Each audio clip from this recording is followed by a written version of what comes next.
Hello, and welcome to the March Artist Interview with Repertory from the West Virginia Dance Company. My name is Zoe Payne, and I'm a sophomore dance major at the Peabody Conservatory of Johns Hopkins University.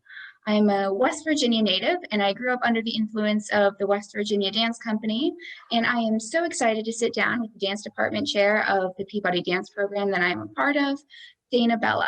Tonight, our talk will be followed by a solo choreographed by Danah and performed by Donald Laney.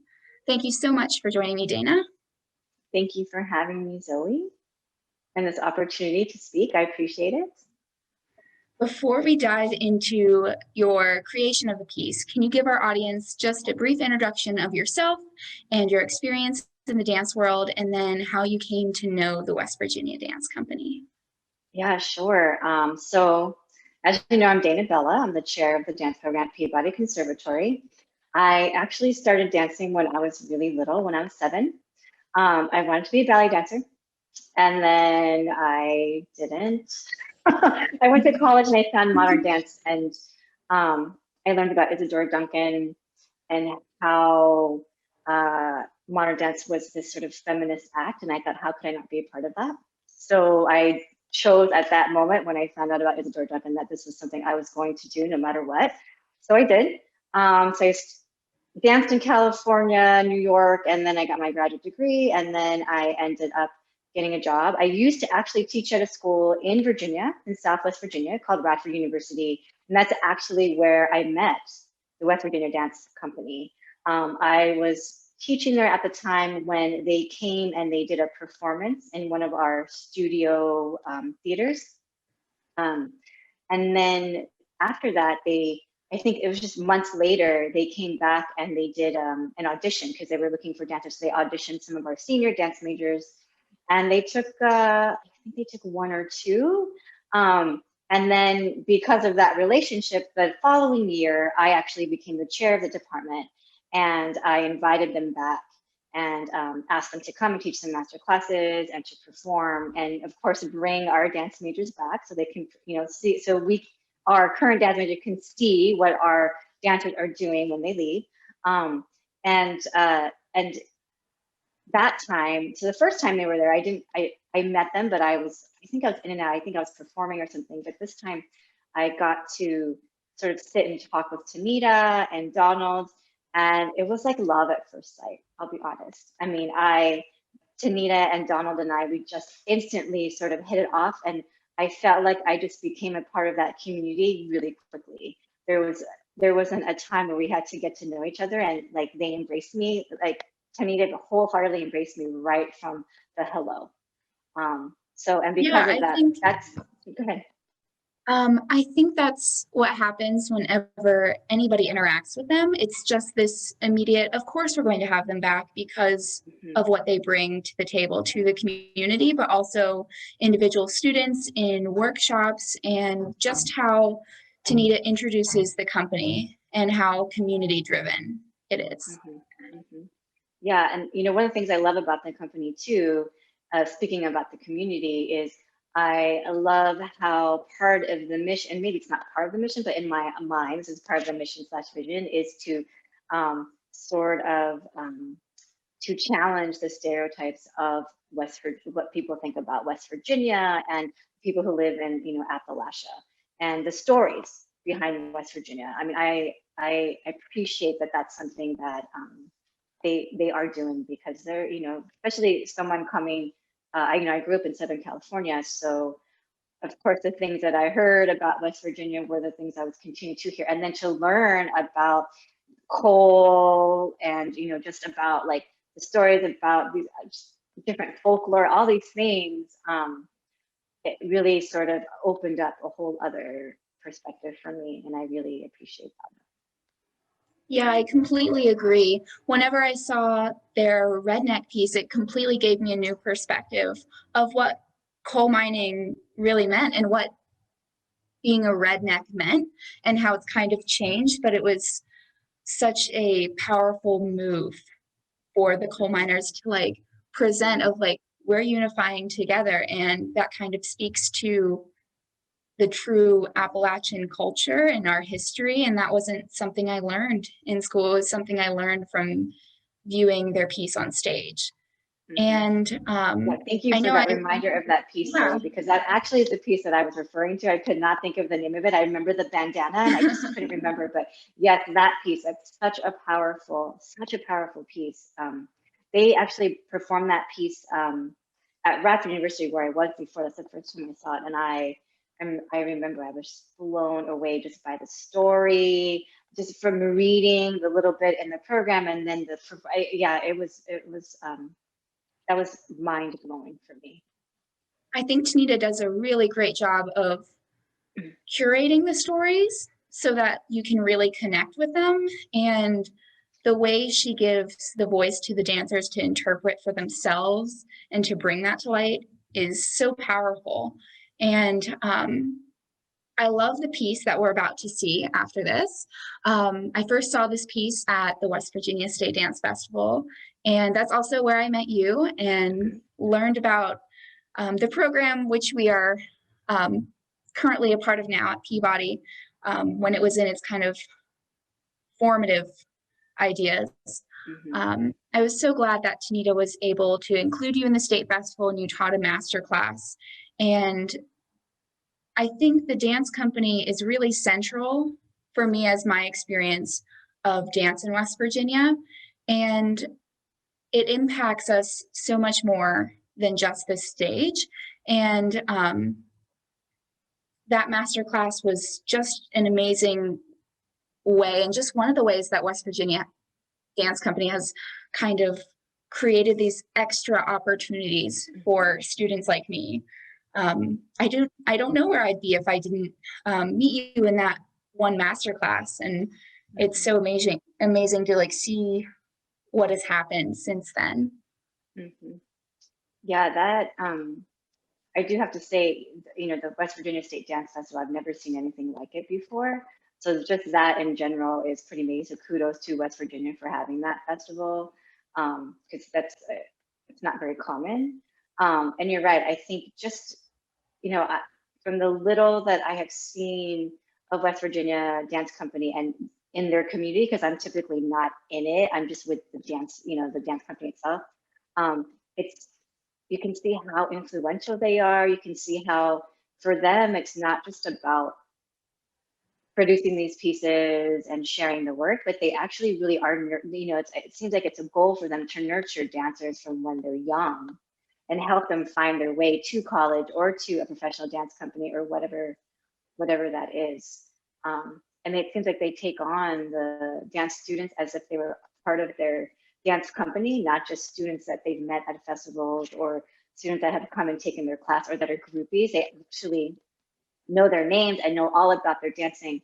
I will say, like, for instance, when you applied, Zoe Payne called me. I already knew who you were. I didn't have to ask, but yeah, she called to talk to me about you. So that's what I mean by they're like such advocates for the dancers fulfilling their goals. And I really appreciate that, especially because a lot of professional dance companies who, I think they would love to do that, but they're just not able to. They don't have that connection to the community in that way. Yeah, and it's so special how these communities kind of embrace the art as they come in, because there's such a lack of art sometimes in these communities. And for Danah to work with the state to get to most of the counties in West Virginia, no matter how rural they are, I'm going to jump around here. They are focused on educating the students around West Virginia through performances, lectures, and workshops. And it made such an impact for me personally when Danah and Donald, who I had worked with before, they came to my high school and they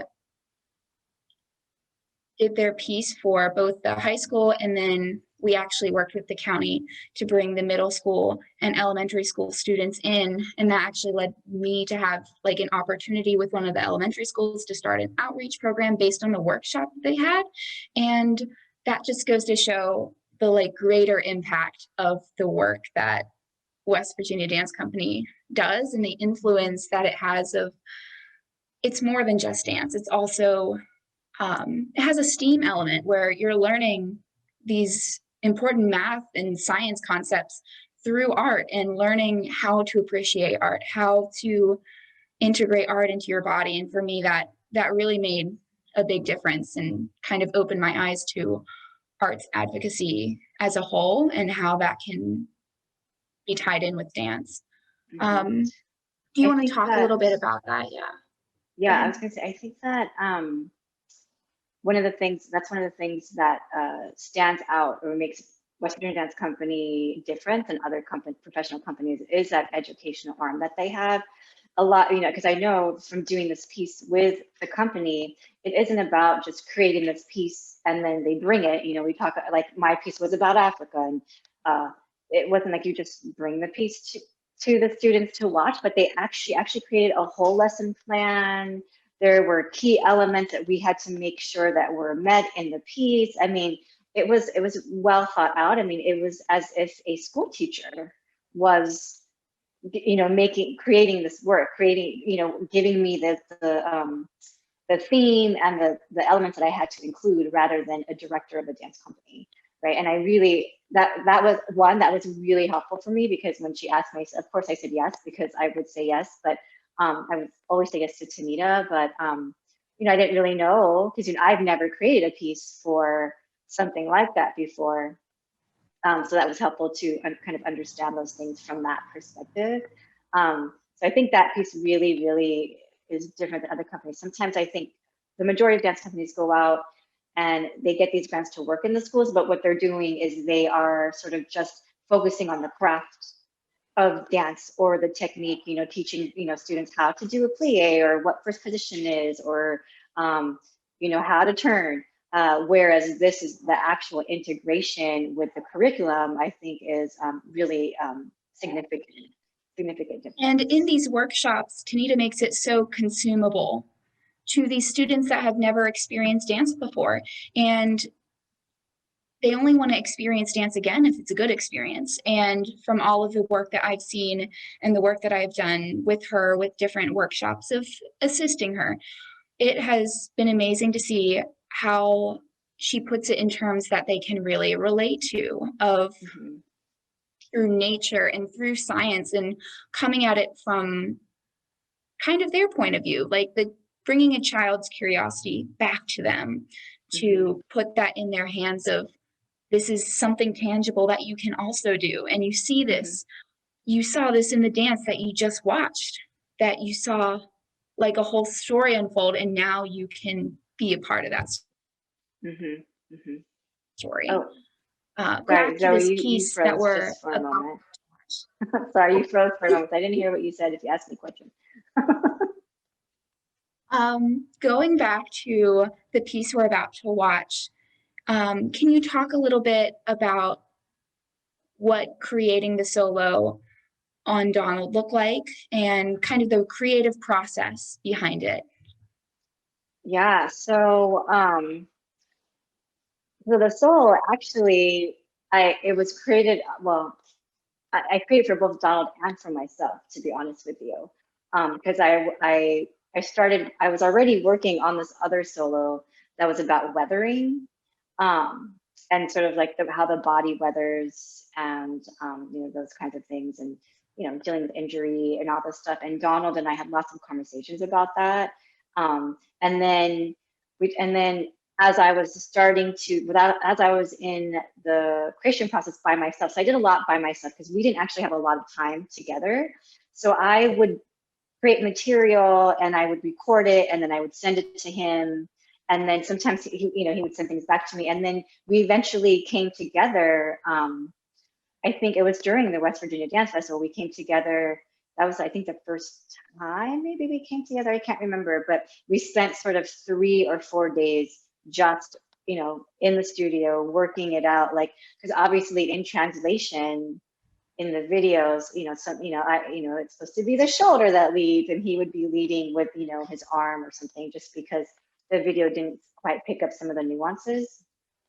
So that's how that worked. But as I was saying, I was already sort of investigating this idea of weathering, and then as I was doing that, I was talking to my mom, and she talked about maturity and ancestors, and then it came about, I started reading about African proverbs, you know, and then when I was reading those, that's when it kind of all clicked sort of together. The proverb, I'll read it to you. The proverb that I started sort of focusing on was the fool speaks, the wise man listens. And I'll be perfectly frank, when I was thinking about that, I was thinking about this idea of weathering and the body sort of not disintegrating, but, you know, not being able to do the things you used to do, or getting injured and not being able to come back as quickly.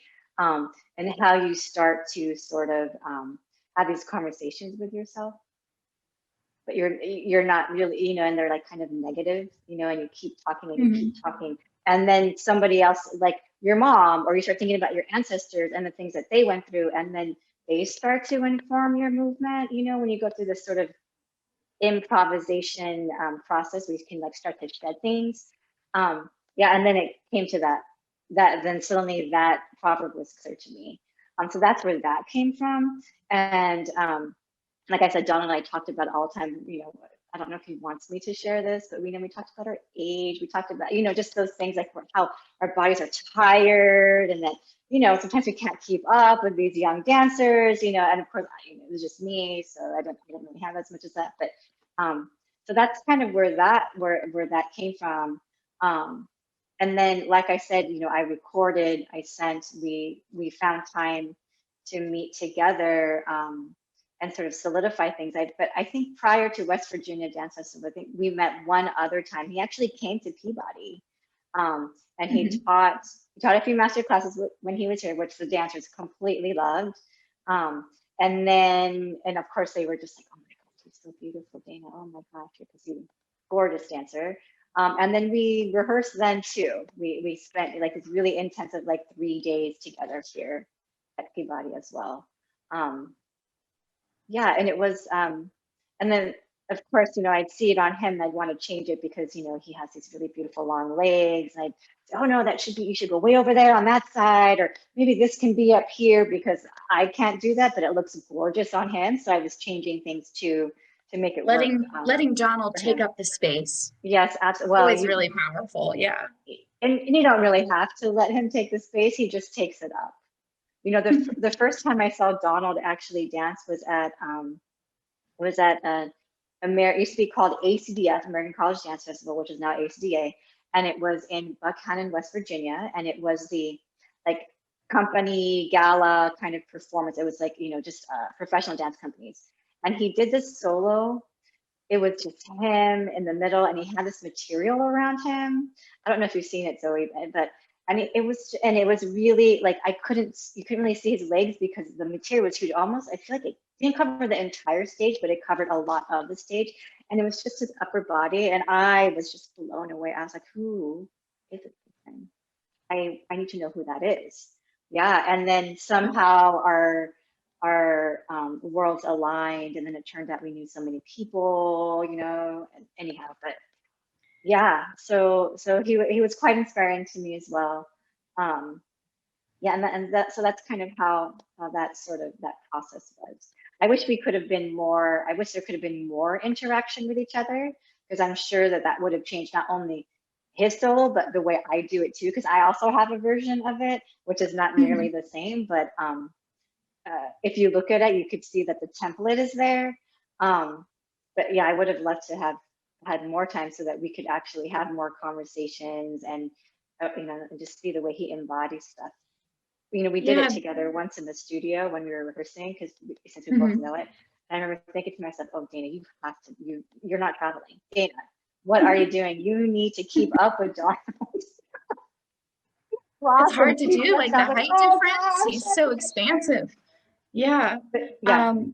It seems like the human experience is at the heart of this project. And that just goes parallel with what we talked about earlier of just how much the West Virginia Dance Company focuses on the human experience through stories. And that's what makes them so relatable in their experiences. So personal as like an audience member, I like sometimes see myself as like, oh, that's so relatable. I feel like I'm part of it right now. And that just makes it so powerful. When you were creating this, knowing that the West Virginia Dance Company would be performing this different places and it would be presented to an audience of all dancers from around West Virginia, what do you want people to take away from this piece that we're about to see? Oh yeah. I think in the end, I'll be honest, I'm not quite sure if the idea of weathering was even evident, and that's perfectly fine with me. If it's not, that doesn't bother me. But I think this idea, again, it all comes back to this idea of community. And I think it came back to that for me because that's what I think of when I think of the West Virginia Dance Company. I think of this community that they've created and this community that they so graciously allow me to be a part of without question. And just wholeheartedly embraced me within like a minute, and I think that piece sort of started to come through in the solo in the end. And again, that goes back to the fool speaks, the wise man listens, because who are you listening to, right? And when I read up about the proverb, it was about listening to your village, listening to the ancestors, listening to the people that did this process before you, right? Who can tell you this will work, this won't work, this is what may happen, And I think it was so powerful because most of these dancers have probably worked with Donald, or either through seeing him in their school because of like a program that Tanita brought to their community, or through the governor's school for the arts. He taught there. I also worked with him there. Or just have seen him throughout their life. And I remember when I was really little, I saw him perform, and I'm still seeing his work and still influenced by his work now. So I think the fact that it was Donald doing that solo was really powerful for me, because everybody of like all the dancers in West Virginia know who Donald Laney is because of the far reaches that Tanita has on the dance community. Just so amazing that he is the focal point of this piece. As you got to know the company and specifically Donald, as we were talking, is there anything particular that you found really inspiring through this process? Because I know it was kind of non-traditional in terms of sending him videos, and now in the times that we're living through, it's become kind of a prevalent thing to do, but reflecting in a time where that wasn't really the norm. What did you find really inspiring? I think the conversations I was able to have with Donald, and just being in the room with Donald, that was really inspiring, and inspiring, and it brought back like so many wonderful memories, just of being in the studio with people that, because I'm typically in this, I don't really get to be with professionals anymore as much as I used to. So to be in the studio with somebody who was, has the same exact sort of trajectory in a way of where we are in regard to our career, that was really wonderful. And to know and his like support, he was just really, wonderful. That was really inspiring to me. And then of course seeing him move, inspiring to me, not just in the creation of it, but then also like I said, there's a version that I do, and the way that this is the creation of mine, but also the way I do it, because Donald is what, 6'2", 6'3", very tall. He's extremely tall, and I'm only 5'2". So when I look very short compared to him. So when we would record it, and I kept thinking, gosh, I have to, I want to be like Donald. I kept saying that to myself. So it completely changed even just the way I dance in general, even after that, because of my dancing being in the room with him. So it was also just a learning experience for me, finding a new way to move. I don't know if he knows that, but yeah. Yeah, I've also found myself, just the atmosphere that he creates, as well as just having the company sit down for a Q&A. I remember so many times where just seeing these dancers come out and kind of welcoming the audience in right after they do their final piece, they all come back out and sit down, and it's kind of like you see this family dynamic because they work so often together every day, just kind of being like a collective family. That's really what the West Virginia Dance Company is all about. And with that, I think we can let our audience see this wonderful piece. So thank you all for tuning in, and thank you for sharing your time with us, Danah. Yeah, thank you so much, Zoe. I appreciate it. Thank you, Tonita. Thank you, Donald. Thank you, West Virginia Dance Company. Anytime you want me back, I am more than happy to come. Thank you. Yes, please enjoy Remembering When I Was Ashes, choreographed by Danah Bella and performed by Donald Laney.